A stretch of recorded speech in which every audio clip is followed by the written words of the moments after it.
Okay, look, I'm not trying to create any level of confusion at all, but I am putting this out to hopefully invoke the spirit of prayer.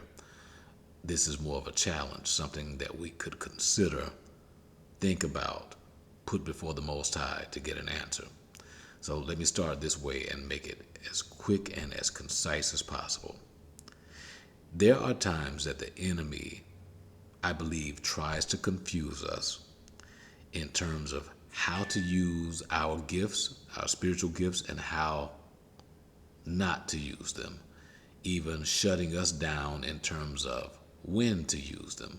The enemy attempts to confuse us about using our gifts, how to use them, when to use them, even toward whom we're to use them.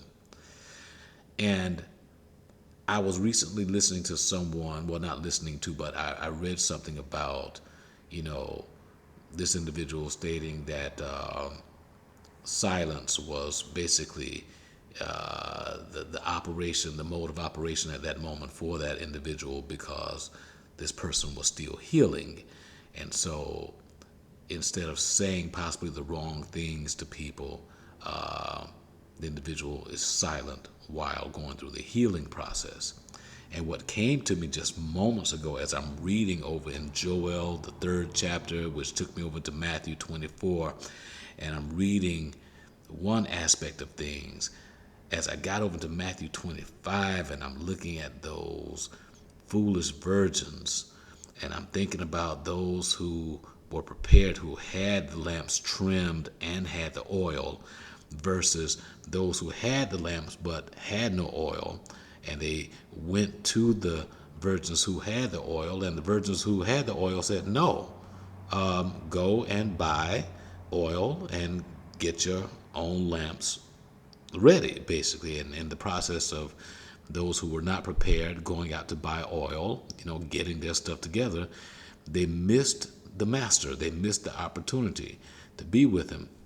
And what came to me instantaneously pretty much was, sometimes we're made to believe that we're selfish when we say no, but there is a time and a reason to say no. It is appropriate to say no. We have to shut things down. We have to shut down evil thoughts. We have to say no. We have to shut out and shut down evil spirits and evil spirits operating within evil people around us. We have to say no. And likewise, sometimes we cannot wait on things. We have to get up and go and do when we're supposed to go and do, even if we're not quote unquote completely healed. Here's where I'm going. The man that was at Bethesda pool was told to take up his bed and walk. It was in his obedience to get up and go in faith that he told his situation, no, I'm not dealing with you anymore. I'm going to go as I was commanded.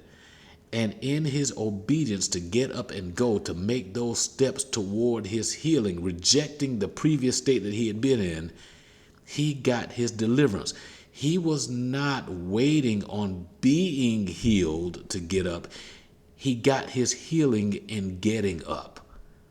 He received his healing and his deliverance in his obedience to get up. So likewise, when the Most High puts it within our ruachs, within our spirits, to speak up, to act out in a particular way, even when we are at that moment technically unhealed from something, even undelivered from something, in our obedience, just like the man at Bethesda pool, we will likely, by the Most High's grace and favor, receive our healing and receive our deliverance in being obedient to say no to our previous situation and saying yes to what the Most High is offering us, which is that healing and that deliverance, that peace, that comfort, that strength, that power, which is his power, which is on the other side of us saying no to that situation that has had us unhealed,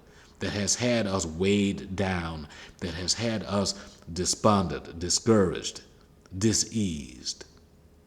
I hope that I'm not twisting scripture in any nefarious way, but this is just how I'm seeing it right now and processing it. And I pray the Most High will release this according to his will. I hope that it is a barakah, a blessing to someone according to the Most High's will.